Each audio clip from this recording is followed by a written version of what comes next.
Nous reprenons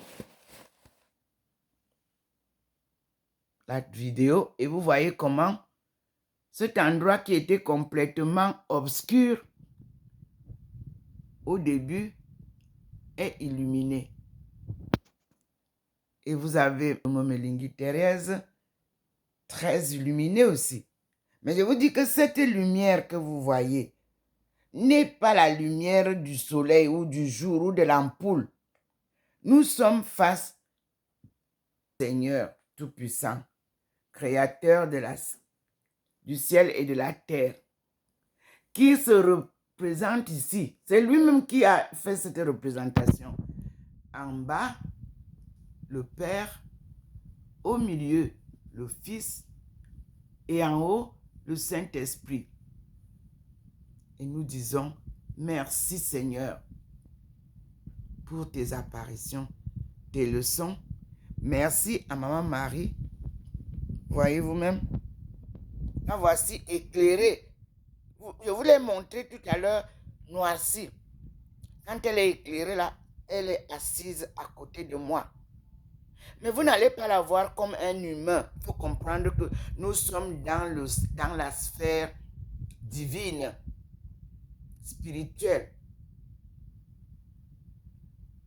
Nous avons le Seigneur qui a éclairé toute la terre. Vous le voyez sur votre fille. Il nous a dit.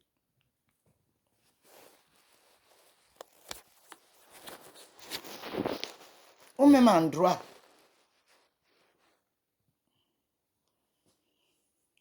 Nous voici illuminés. Le dehors n'a pas changé. C'est nuageux. Il n'y a pas le soleil là-bas. Je vais aller tout à l'heure vous montrer le dehors. Pour le moment, il me retient encore ici. Et je suis au même endroit. Nous allons contempler ces manifestations. Il nous a versé ces pluies de grâce tout à l'heure. Et nous lui disons merci.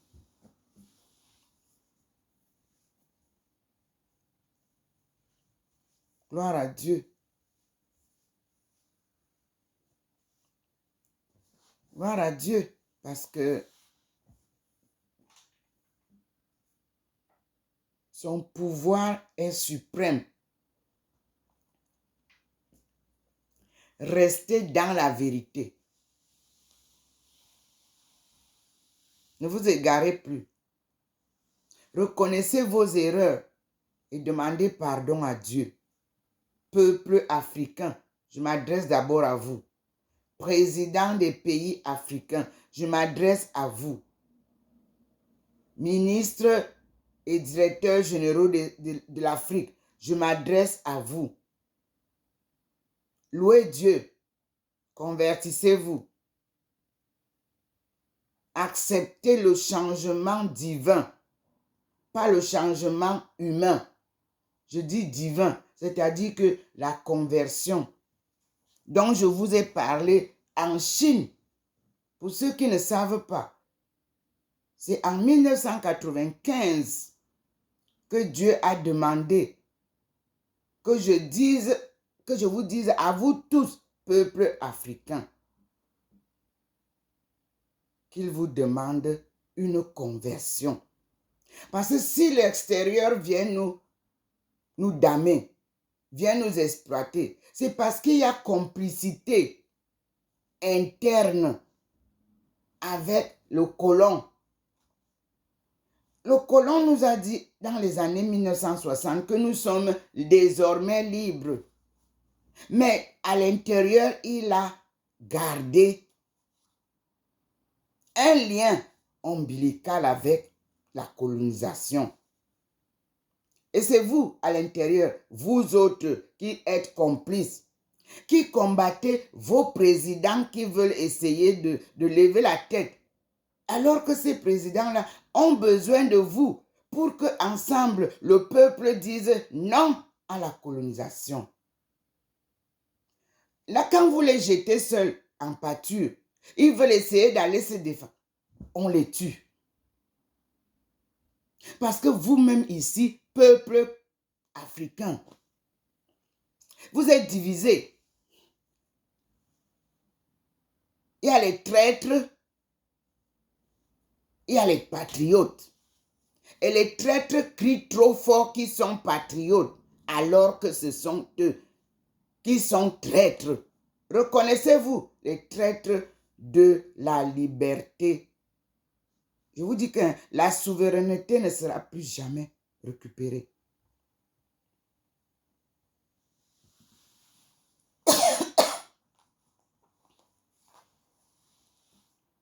Dieu est descendu. Vous-même, vous le voyez, avec toute sa cohorte divine. Mais je vous dis que c'est à Bimbia que cet événement devait se passer. Je vous le dis. Je suis venu en 2013. Vous avez dit que ceux qui sont camerounais et ont eu une autre nationalité n'ont que 3 mois. Nous n'avons au Cameroun, nous tous qui avons d'autres identités, ce n'est pas nationalité, comprenez ça. Nous n'avons pas changé d'identité naturellement. Nous avons eu des passeports, c'est un papier. Même ici, quand on nous interpelle, vous venez, vous êtes de quelle origine? Ça vous dit tout. Donc, l'origine, c'est l'identité individuelle de chaque personne. Que les autres pays qui nous accueillent gardent. Nous sommes le numéro 99. Tous. C'est-à-dire, on n'est pas natif français. On n'est pas autochtone. Je ne sais pas comment expliquer alors. Mais c'est la référence.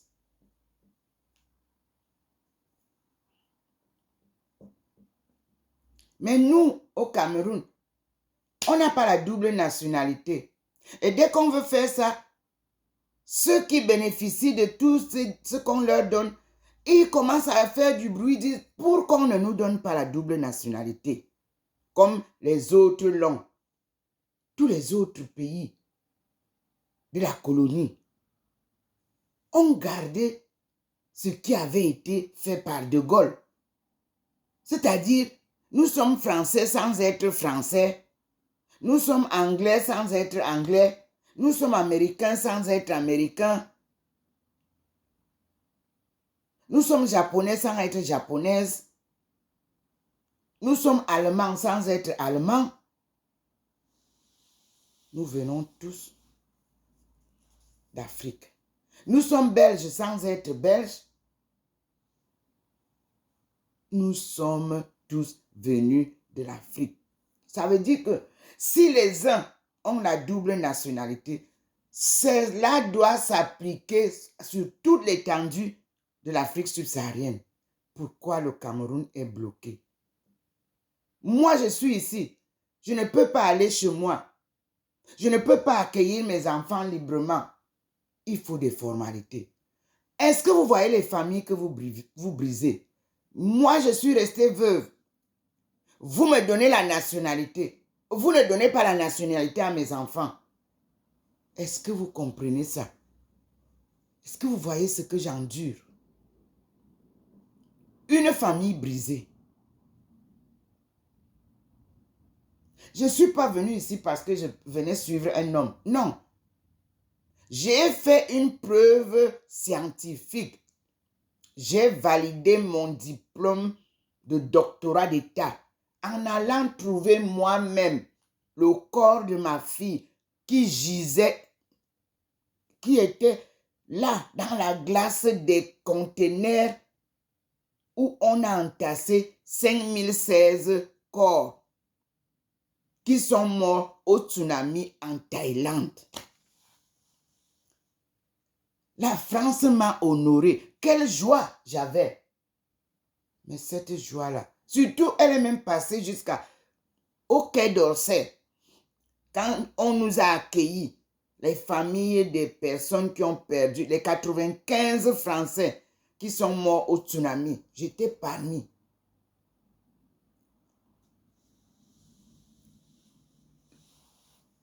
Monsieur Sarkozy demandait à chaque personne de dire ce qu'elle veut. Moi, j'ai dit que tout ce que je veux, c'est qu'on me donne un visa qui me permette que quand j'ai envie de venir pleurer sur la tombe de ma fille, qu'il n'y ait pas les barrières qu'on fait là, qu'il faut le visa, on ne te donne pas aujourd'hui, on ne te donne pas demain, on va te donner. Je voudrais venir quand je veux à la tombe de ma fille et je pleure, je rentre, je reste le temps que je peux rester et je rentre. Moi, je venais de Chine.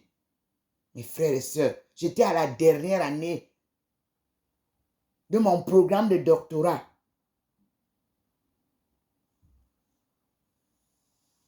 Le président a décidé de me donner la nationalité.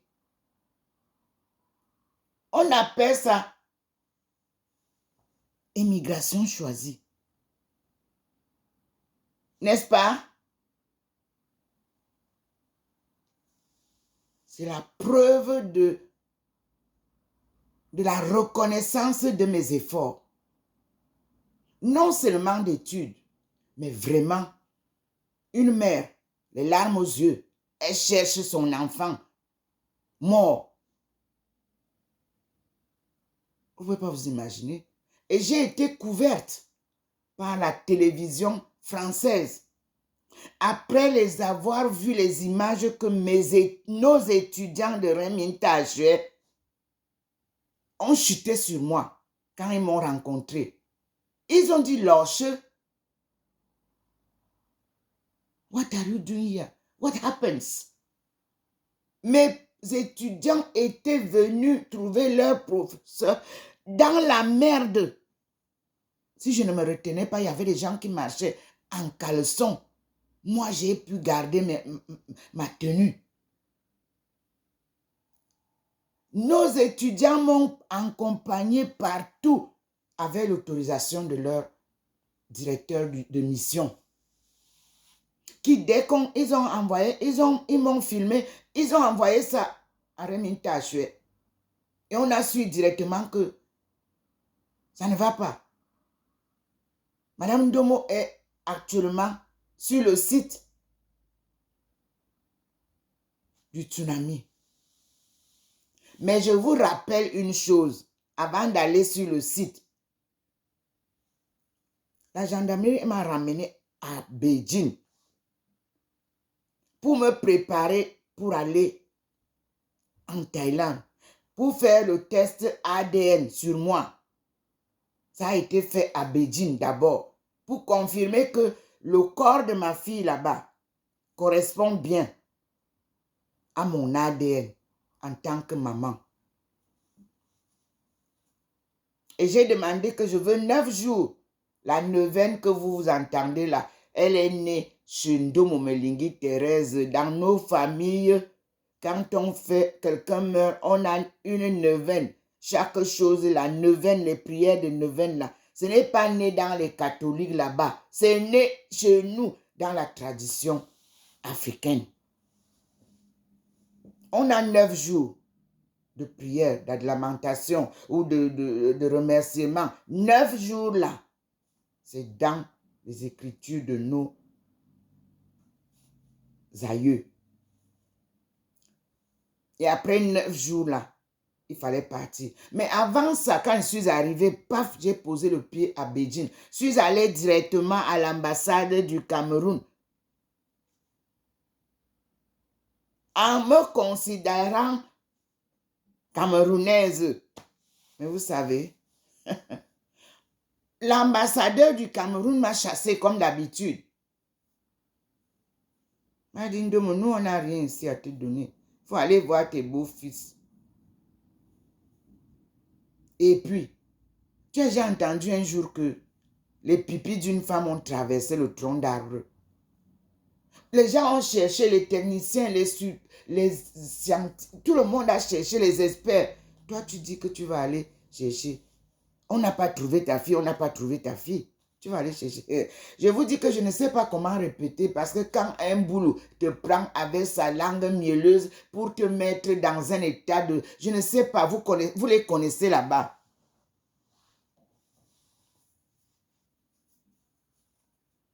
Parce qu'il y a un proverbe qui dit que Monobula jaman fak te jaman. J'en ai souffert avec Ele. Donc, je suis ressorti. Il m'a dit d'aller chercher mes beaux-fils. Mais je vous dis qu'avant que je ne pose le pied au portail, j'ai reçu un coup de téléphone de la gendarmerie française qui me demandait de ne pas bouger, de rejoindre. On est venu me chercher, je suis parti. Comme je suis parti là, c'est jusqu'aujourd'hui. J'ai fait mon exploit. J'ai prouvé que j'ai bien appris ce qu'on appelle anthropologie. Parce que l'anthropologie que vous voyez là, il y a anthropologie géographique, anthropologie économique, anthropologie ethnologique. Là-bas où vous entendez le mot anthropologie là, c'est large comme vous ne pouvez pas. C'est toute une université qui peut ouvrir l'anthropologie. Mais on a réduit. Parce qu'avec l'anthropologie scientifique, c'est là où je me suis appuyé pour chercher le corps de ma fille. Là, c'est les gènes qui parlent. Là, c'est les traces. C'est le front qui parle. C'est la face qui parle. Mais je ne voyais pas la face de ma fille. Le sang avait couvert toute sa face. Je ne pouvais pas voir, mais c'était des photos. Donc, les gènes que vous voyez là, qu'on appelle que tu es né au Cameroun, ton père, c'est très fort. La force du sang. Ça attire la maman vers l'enfant. Ça attire l'enfant vers la maman. Le cordon ombilical que vous entendez là, même si vous êtes mort, vous êtes relié à ce cordon ombilical, que personne ne vous sépare de votre maman. C'est un mystère de la création.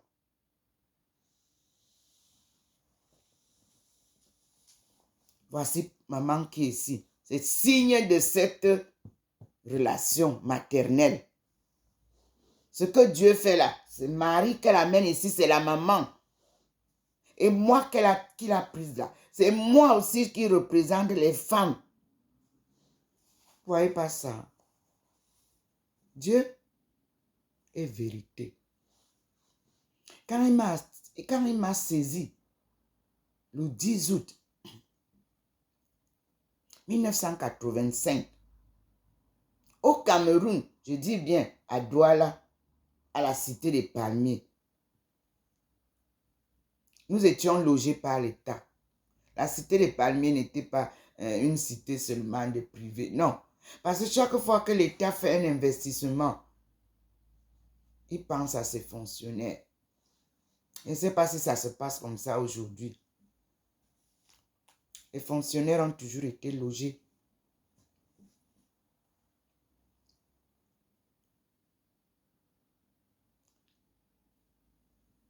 Et aujourd'hui, on a fait une différence entre les fonctionnaires. Non. Fonctionnaire, c'est quelqu'un qui travaille à la fonction publique. Paf. Les titres, les honneurs, les cartes, ça c'est autre chose. Ça. Moi, si j'habite ici, c'est parce que je suis une retraitée de la fonction publique. Dans cet HLM où j'habite en qualité de retraité de la fonction publique française. Je n'ai pas fait les lakula pour chercher un appartement. Non. Quand j'ai perdu ma maison, que je payais pendant 9 ans, au programme Borloo français, le programme Borloo qui a capoté.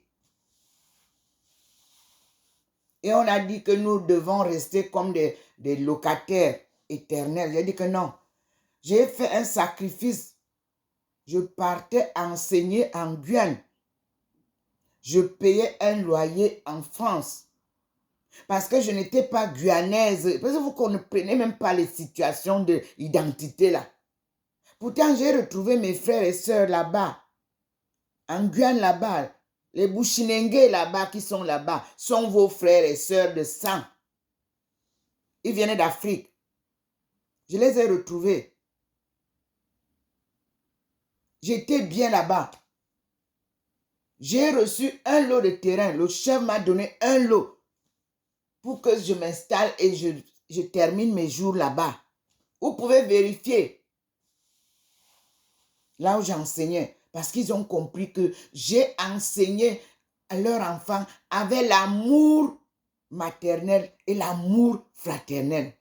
Je faisais tout pour que ces enfants comprennent bien les leçons. J'ai été adopté par les Bushinengue. Je prenais la pirogue tous les matins pour aller enseigner. Ils ont trouvé que non. Il faut qu'on lui trouve un lot, un endroit. Elle va construire, elle reste ici. Elle enseigne à nos enfants. Paf, on m'a affecté plus loin. Encore pour que j'aille encore voir ce qui était même dans la forêt. Là-bas, je faisais 8 heures de pirogue. Une personne qui ne sait pas nager. 8 heures de pirogue avec tous les sauts que vous connaissez. Je suis parti à Grand Santi.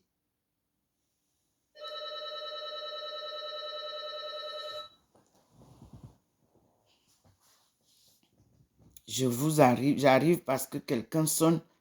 À tout à l'heure.